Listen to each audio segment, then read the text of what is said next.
Let's talk about schools in Pennsylvania. Let's talk about mask mandates. Let's talk about the hypocrisy surrounding the politics of COVID. Not the science of COVID, but the politics surrounding it. So schools in Pennsylvania, specifically Philadelphia, but I think this actually goes even further, they just voted on this.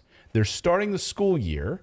And in Philadelphia, the rule is that the students must mask up for the first 10 days of the school year. After that, only students in pre-kindergarten will have to wear masks for the remainder of the school year. So pre-kindergarten will have to wear masks the whole year. Small babies. Small little babies. This is the ones where they have under. to see the mouth to learn the words that they're learning. Yeah. The ones that need to see that. And That facial was something a expressions. speech. Yes. Yeah, a Yeah. speech therapist actually said she's never seen such a number of kids that can't pronunciate words because they didn't see the mouths forming them. It's like that's the most critical time. Is a word. Or even with that, like David, who doesn't wear a mask, said pronunciate. Pronounce. You're killing me today. If you can't pronunciate, maybe David needs to wear a mask. Maybe not. Maybe not. I do want to say. But that's a great point. No, we've had and we actually talked to a school administrator who talked about not only the speech that David was talking about, the eyes and the facial expressions, like to learn emotion and to have that connection with students. Well, this was a school meeting we went to, and Clayton asked the principal about, the sort of the detriments of wearing masks on learning. And she said there are a lot of the younger ones that are unable to read the emotions of their teacher, and they think they're in trouble when they're not, right? Because they can't see the full facial expression. And, we have a 5-year-old. And always the rules have been that she's too young to wear masks. She doesn't want to. She doesn't like it. If this were the case, that the youngest ones now would have to wear the mask where my kids were in school, I would freak them out. But what can you do, right? If you can't afford a private school, you can't take your kids out of school and homeschool them, right? You have no choice. These are small babies. So why did the school districts do this? I want to sort of look into because they're saying, well, we're following the CDC guidelines and they think this. So let's look at what the CDC guidelines are. The CDC school guidelines do in fact suggest masking in schools for high COVID-19 community levels, right?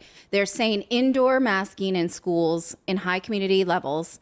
And in ECE, that's early child education programs, is recommended, as is in the community at large.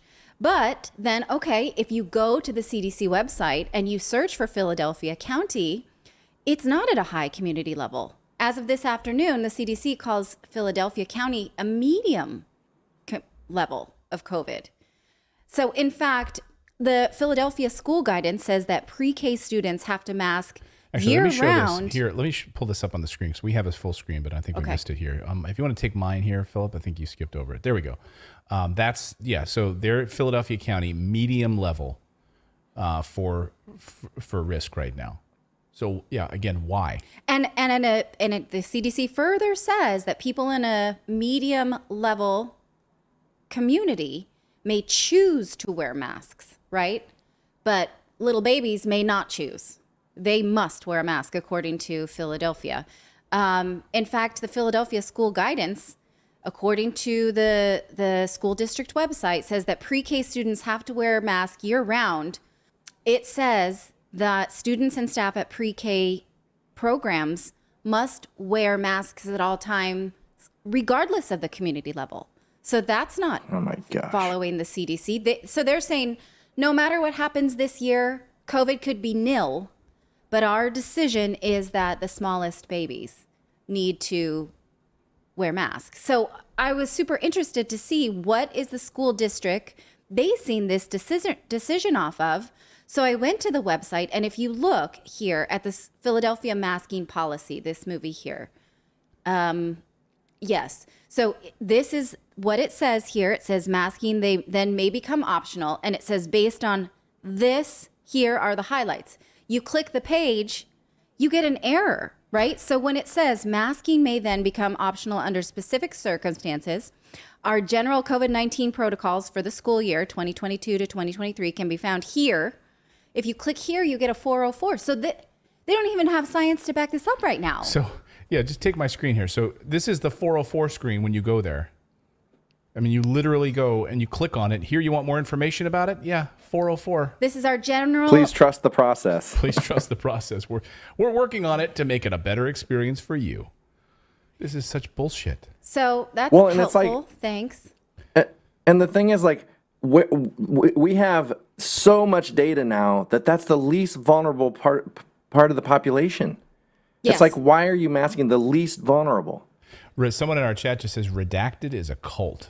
Okay. So when we are literally looking at facts and data and science and calling out the hypocrisy of these school districts and calling out the hypocrisy of these politicians playing with our young kids and slowing their development intentionally without any science to back it up. I'm sorry, that's not a cult. That's Whatever. You can It's call it not? a cult. I'm if you out of want. here. actually, yeah, maybe we are. Yeah, let's make it a cult then. Well, do you know the difference between a cult and a sect is a spin-off of an existing doctrine, and a cult is like a brand new thing.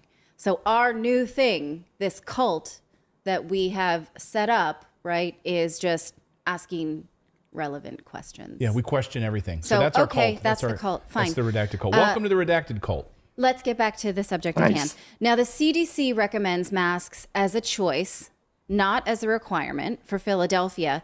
Now, about these pre-K babies, though, the CDC even acknowledges that masking can be a risk.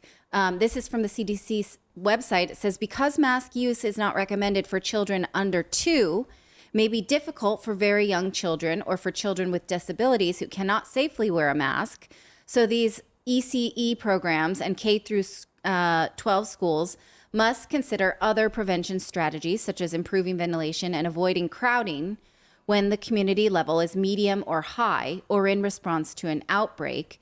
K through 12 schools or ECE programs may choose to implement universal indoor masks use to meet the needs of the families they serve, which could include people at risk for getting sick with COVID. So, okay, what is the science behind these recommendations about masks, though, right, that the CDC is using?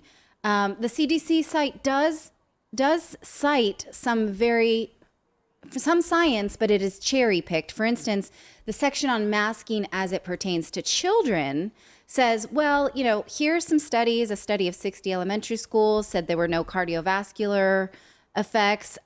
Some say that, there was no problem with instructional time, but there is potential, they say, of impact on masks on language and emotional development, has been examined in some studies, and some research suggests children and adults, and especially toddlers, have difficulty inferring emotion from facial features presented on photographs of persons with their lower facial features covered by masks. But then it goes on to present but most of them seem to be fine. These 7 to 13-year-olds all seem to be all right. Basically, their conclusion is, yeah, that's a problem, but if you force them or you teach them, basically, you may have to coax them into it, then it's all good. It's all going to be okay. I noticed here in this section, it does not address the effects of inhaling microplastics, which has been documented. Yeah, this is horrible. So you think about, we know how horrible plastics are for the earth, right? But think about them in your lungs and the microplastics, like the little fibers and the microplastic fibers that are being breathed in. Yeah, breathed in on a regular basis. And then Yeah, I think that's the correct pronunciation. No, it's pronunciating. I mean, you think about that every day, all day. These kids are wearing these things that they're sucking in these microplastics. Yeah. Yes, here is a study we talked about here on this show about how microplastics can be found in even cloth masks.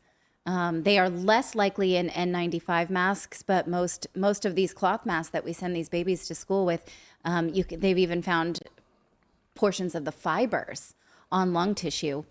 As for children's ability to discern emotions, basically the CDC is like, meh, some say that this is true, but a new study from Rhode Island Hospital finds that this is in fact true. These two studies from these Lena Foundation found that pandemic babies engaged in verbal interactions less than pre-pandemic babies, and mask mandates hindered their ability to watch adults' mouths to learn to speak. And experts are pointing to the increased screen time, which is, always the bane of every parent's existence, plus other research suggesting that mask wearing is a factor. There are also studies that the CDC does not address, right, because it doesn't want anything to do with it, that show that mask wearing can make COVID exposure worse, given that you would get a bigger viral load if the virus gets trapped in your lungs while wearing a mask, because you can't naturally exhale as you would otherwise if you weren't. This is called the Fogan effect.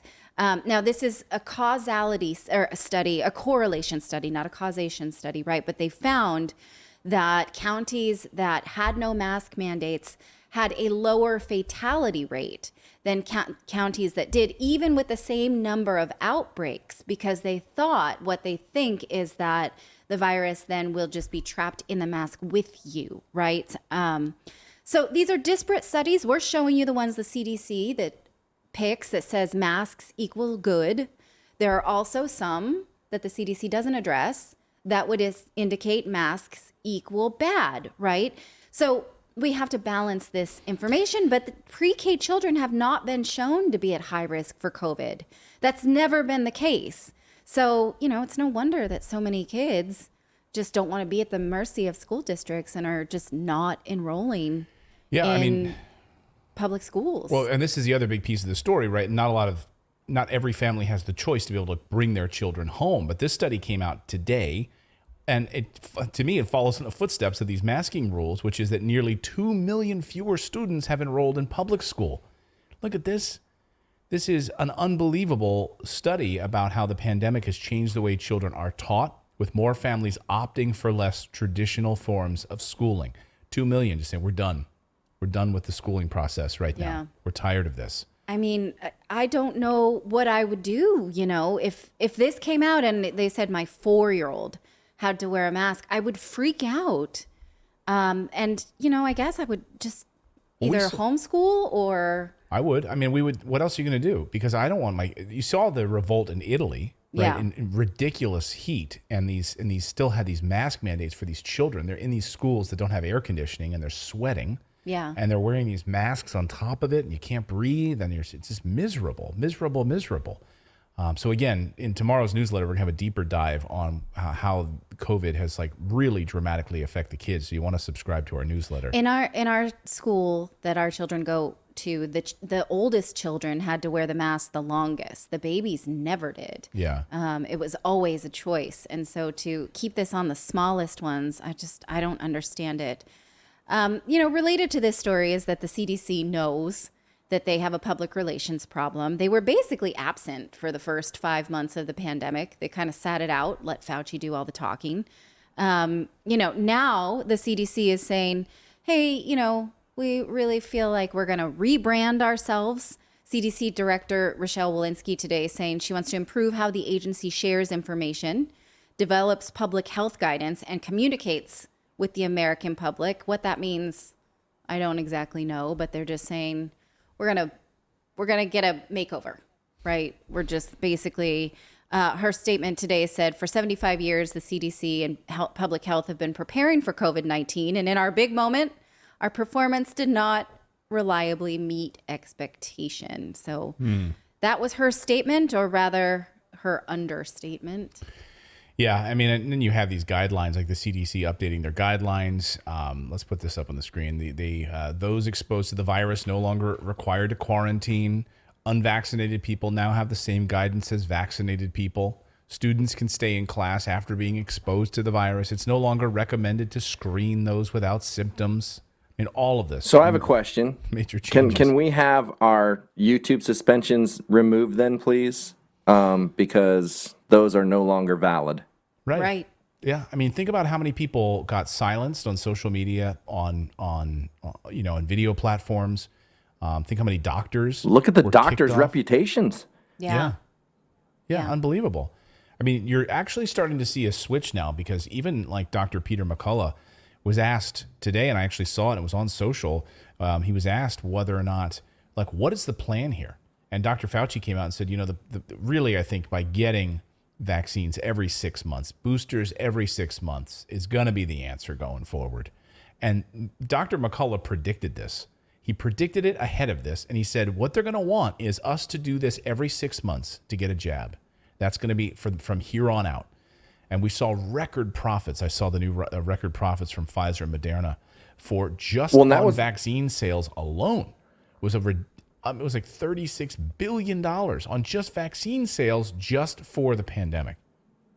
Well, and they have I don't know if Paxlovid is the one they were doing it with, but they were trying to create a pill that was 2 a day, and they wanted that to be you took 2 pills a day. Like, that was it. That's how you kept it away. So it's like they like this residual thing. And like a lot of people don't remember that 9 new billionaires were created during this pandemic in the pharmaceutical industry alone. 9 new billionaires. So if it wasn't about the money, I mean, it's always about the money, right? Yeah. That's all it's about. Because it wasn't about the science, right? I mean, think about the social distancing. This fell apart over the past 24 hours as well. The White House COVID director on social distancing, he came out, and Dr. Jha, and he had this to say about, first of all, let's put up this picture. Yeah, go put up that picture, Philip. You remember this? I mean, this is the kind of crap that people were dealing with, right? So you remember this? These ridiculous social distancing circles? Like if you wanted to go to a park and enjoy your basket of food or just read a book, you had to choose one of these safe social distancing circles. You're outside. Still can't be near anybody. The same, we're doing this at beaches, and they were doing this on walkways, and you go into a restaurant, and they have little footpaths and all of this ridiculousness. Well, and I know that I'm always a skeptic, but like when they said it was 6 feet, I was like, where did that come from? And there was no information on why they came up with 6 feet, because I was like, is it 6 feet if there's no wind? Is it 7 if it's windy and there's people behind you? Like, what if it's rain? Like, where did it seemed like such an arbitrary number, and I was like, well, maybe it's so that they don't, if you're 6 feet, you can still get quite a few people in a store. If it was like 10 feet, they couldn't get as many people in. So No, it never made sense to me. It never made sense to me either. And in fact, we now learned that they made the whole thing up. So the COVID social distancing, the White House COVID director basically says, it was just, we didn't really know what we were doing. Listen. We've had.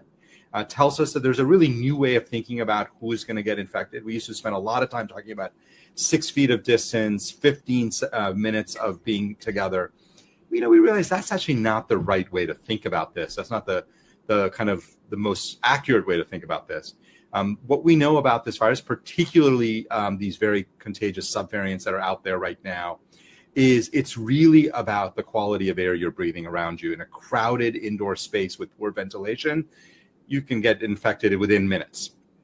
If you're outdoors, with obviously by definition good ventilation, you can be outside for long periods of time and not get infected. Okay. Context matters. Oh, interesting. Context matters. All right. Well, thanks for telling us now. Thanks for 2 years of us having to sit in circles out on grass in a park. And this is what's crazy if you really think about this. So we've been suspended for talking about the stuff that they're now saying was true. So technically, the misinformation was the CDC. So they should have been the ones that were suspended because it's like it's all come full circle. And so the doctors and everybody that was talking about what is now the truth were suspended, and they weren't. And it's like, okay, so now are you going to go back and retroactively suspend them for saying the same things we were saying? Yes, they are going to do that. They should be punished for that. That's absolutely going to happen. They'll be like, what happened to the CDC director? They've been kicked off of social media. Oh, you know what? That should be part of their rebranding. They give themselves demerits for the misinformation that they... Yeah, we reached out to Facebook and we had our own posts pulled. Yeah. Right. we censored ourselves.